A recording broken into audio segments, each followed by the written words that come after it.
قول نمبر 257۔ حاجت روائی۔ بسم اللہ الرحمن الرحیم۔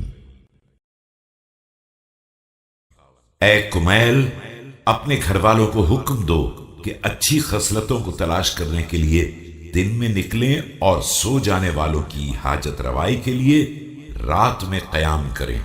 قسم ہے اس ذات کی جو ہر آواز کی سننے والی ہے کہ کوئی شخص کسی دل میں سرور وارد نہیں کرتا ہے مگر یہ کہ پروردگار اس کے لیے اس سرور سے ایک لطف پیدا کر دیتا ہے کہ اس کے بعد اگر اس پر کوئی مصیبت نازل ہوتی ہے تو وہ لطف اس کی طرف نشیب کی جانب بہنے والے پانی کی طرح تیزی سے بڑھتا ہے اور اس مصیبت کو یوں ہکا دیتا ہے جس طرح اجنبی اونٹ ہکائے جاتے ہیں۔